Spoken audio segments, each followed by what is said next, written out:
Assalamualaikum warahmatullahi wabarakatuh. Halo, ketemu lagi di Dapur Curhat bersama saya. Saat ini saya ditemani dengan seorang tamu yang istimewa. Tapi siapakah beliaunya? Kita kenalan dulu. Dokter, halo. Halo. Dok, susah kalau janjian sama dokter ya. Gitu ya. Akhirnya Ngapunten. ketemu. Tapi akhirnya ketemu. Yang Iya, penting kan seneng itu. saya kalau ketemu dokter Siap. ini. Dok, ada salamnya Dapur Curhat tuh, Dok. Oh, begitu? Kayak gini. Seperti Jadi, apa? kepalkan tangan. Kepalkan Yes. tangan. Nah, yes. Oh, Nah, ini gitu. salamnya Dapur Luar biasa, Curhat. luar biasa. Baru Terima tahu kasih. sekarang. Nah, saya dari tadi kan bilangnya dokter-dokter gitu ya. Kenalan dulu viewersnya ini pengennya. Monggo silakan jenengan siapa ini ya. Matur nuwun, matur nuwun. Oke. Assalamualaikum warahmatullahi wabarakatuh. Selamat siang dan salam sejahtera bagi kita semua. Perkenalkan, saya Dr. Jo, Kepala Puskesmas Benowo di Kecamatan Pakal. Kelihatannya ini saya diundang nih sama Diundang kami. teman-teman kami ya. SMP Wijaya Putra. SMP Wijaya Putra. SBP sih, Sekolah Wijaya Putra Sekolah juga. Wijaya Putra, matur nuwun sangat. Saya juga Mudah-mudahan terima bermanfaat kasih. ya. Sangat. Sama Bu Ika ini. Betul. Biasanya kalau dipanggilnya Mem Ika sih. Mem Kalau Ika. dokter apa aja deh. Gitu ya Mbak Ika. Dok, kita mau bahas sesuatu nih, Dok. Oh gitu.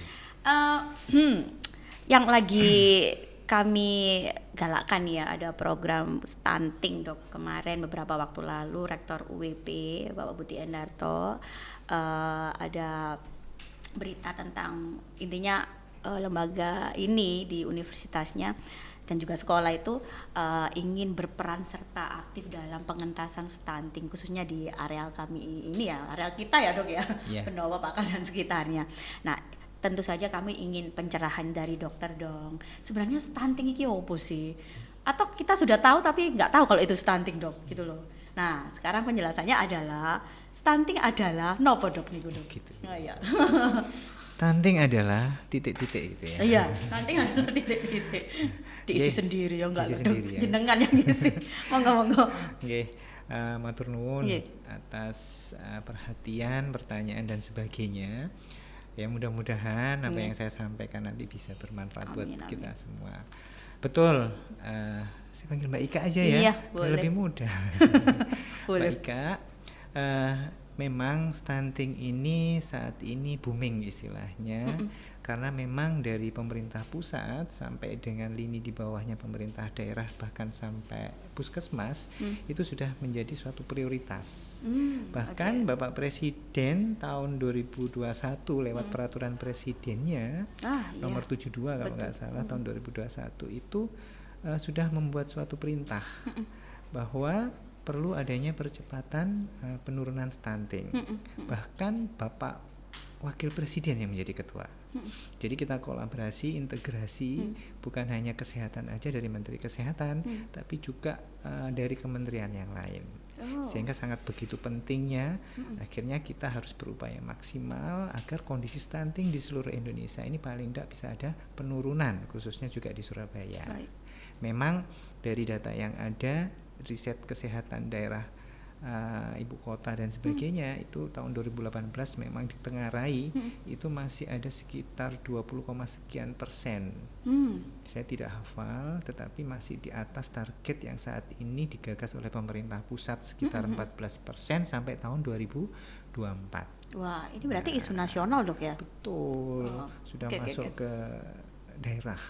Sehingga kita bahu-membahu bersama.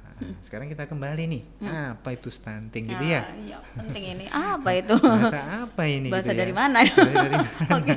Yang tahu dipikir nanti kesehatan aja, tapi sebenarnya semuanya harus tahu nih Mbak Ika ya. Kalau enggak kita kesulitan. Betul. Karena untuk bisa kita menangani kasus stunting itu tidak harus kesehatan yang harus turun, harus semuanya turun ya, bukan hanya kesehatan masyarakat luas.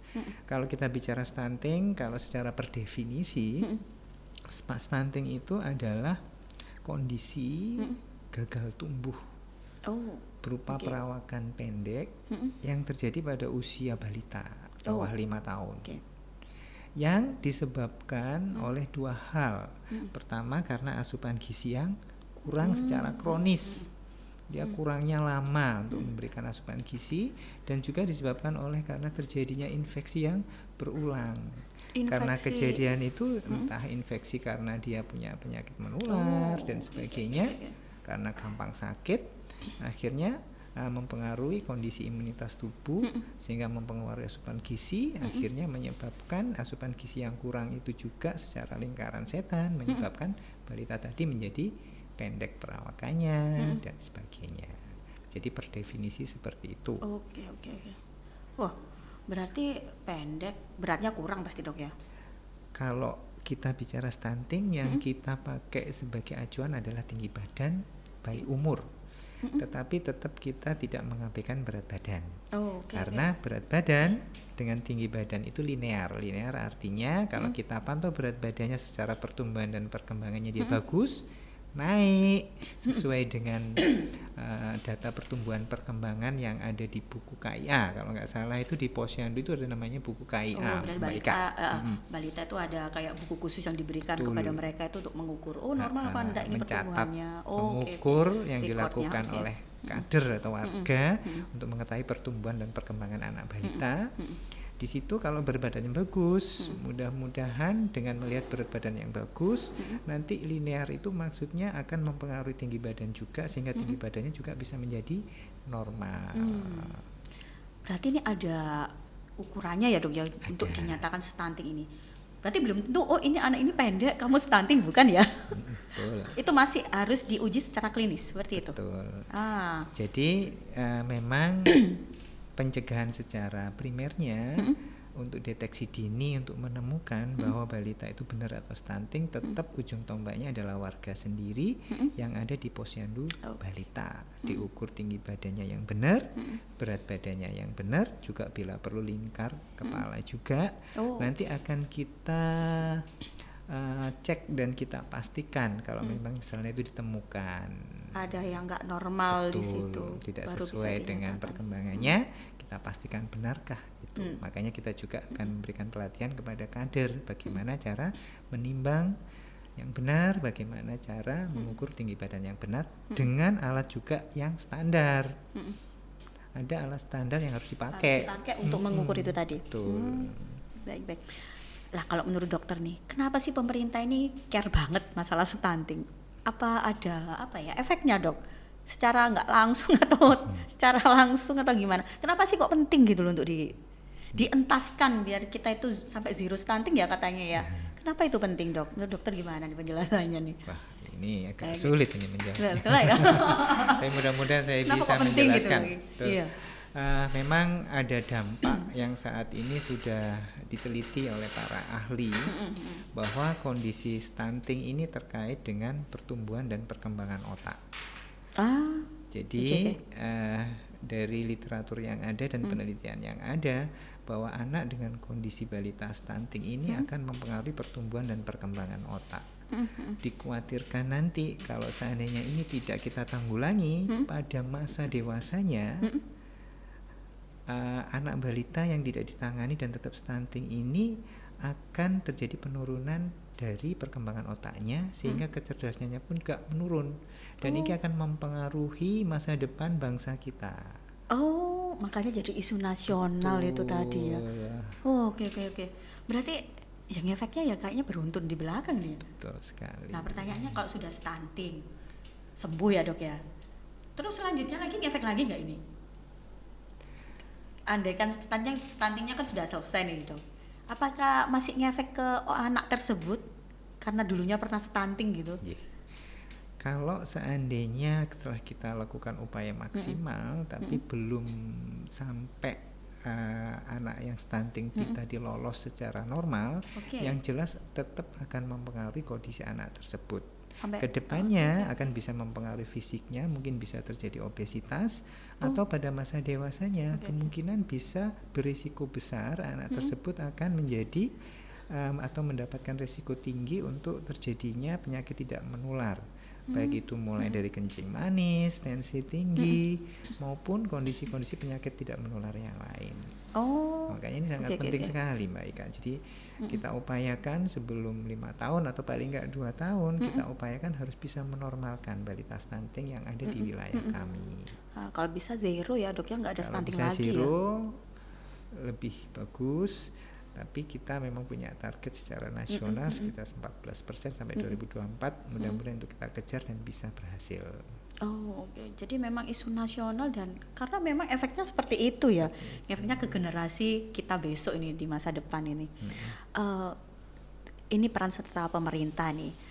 Biasanya pemerintah ini pastinya ada perpres tadi ya dok ya. Betul. Kalau di organisasi yang dokter pimpin nih, biasanya langkahnya apa yang paling simpel itu untuk penanganannya ini dok? Sampai dengan saat ini.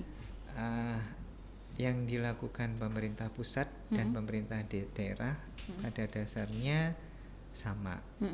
Jadi dari peraturan presiden, dari perintah presiden yang ada itu sebenarnya ada 5 pilar yang harus dipenuhi agar kondisi stunting ini bisa tidak ada di muka bumi Indonesia. Salah satunya adalah pembentukan komitmen. Ini penting juga.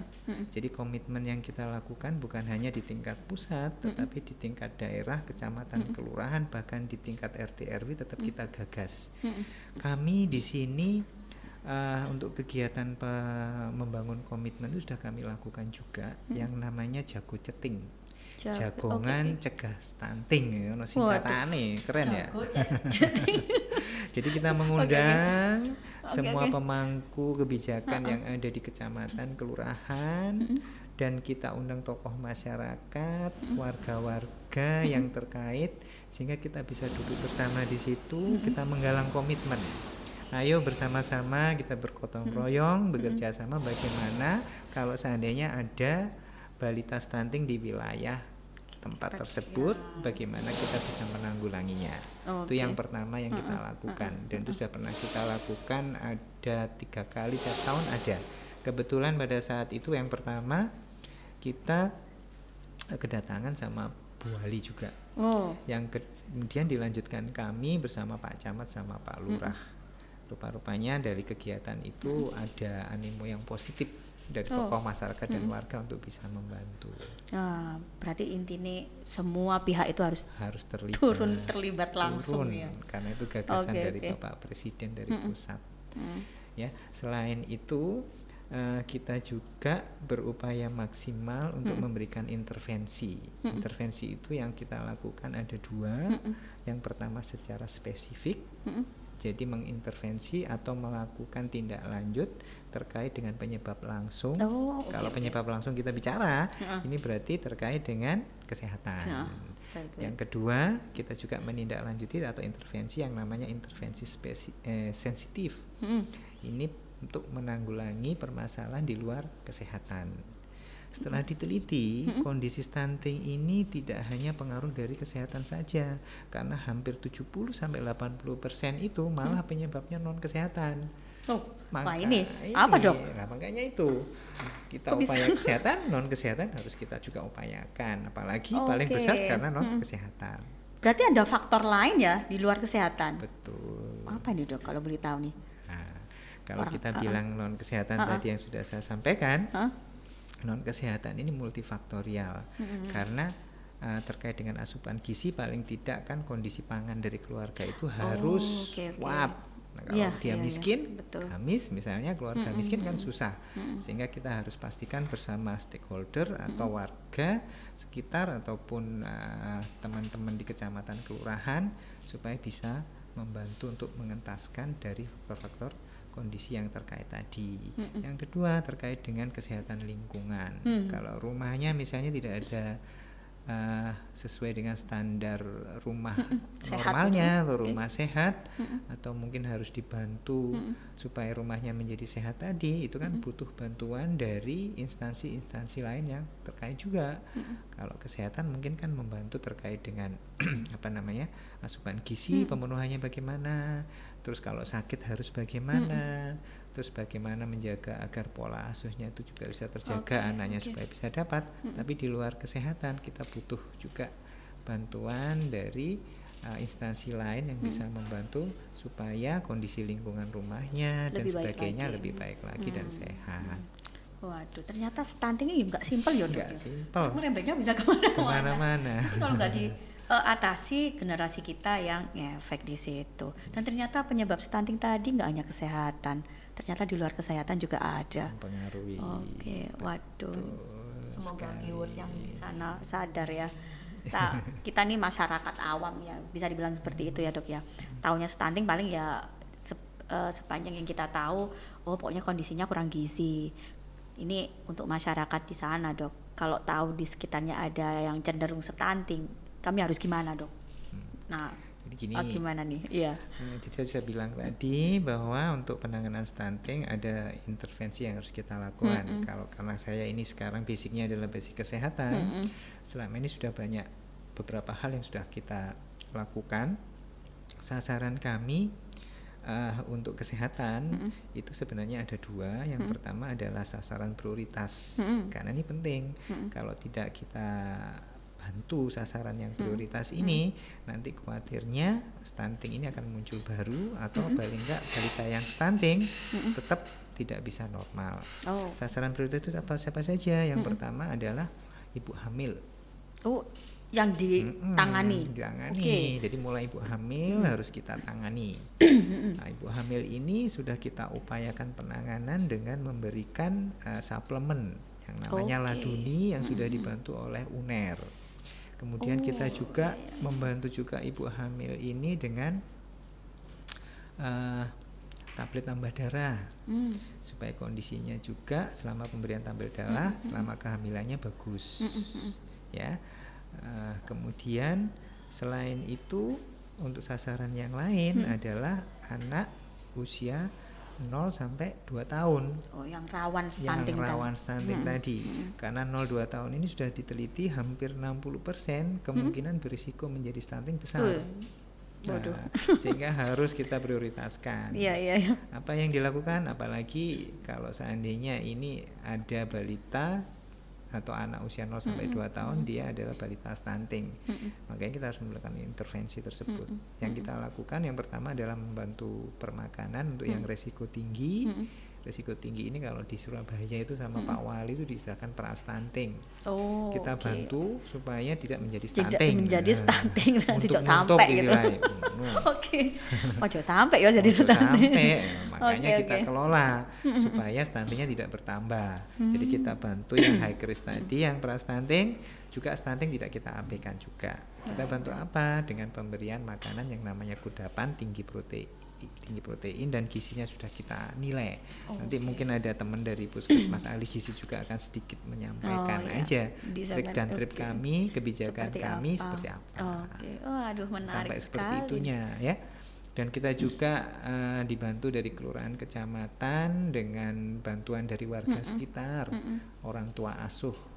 Jadi ada program orang tua asuh yang digagas dari Pak Wali untuk supaya kelurahan kecamatan mencari CSR supaya membantu keluarga yang pra-stunting atau high risk tadi dengan stunting supaya bisa ditingkatkan asupan gizinya. Biar masyarakat juga ikut serta bisa dibantu. Haruslah, ini isu nasional loh. Betul. Sangat penting untuk ditangani. Dan lagi kita juga menggagas satu lagi itu mereka bersama-sama yang high risk kita ajak berenang.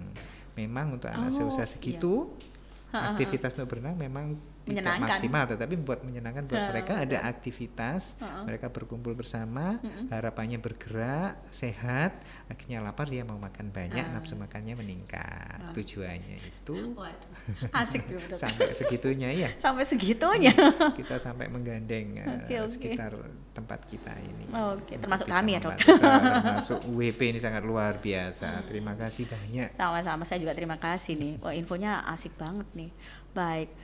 Waduh, untuk yang terakhir ini dok, sebagai closing statement, jadi dari apa yang sudah dijelaskan Pak Dokter ini dari A sampai Z.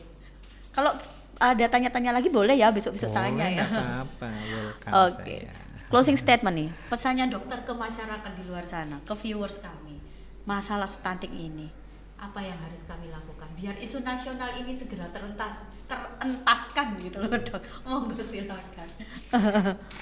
Baik, dari apa yang sudah kita perbincangkan tadi, jelas bahwa permasalahan kesehatan salah satunya stunting adalah suatu hal yang penting.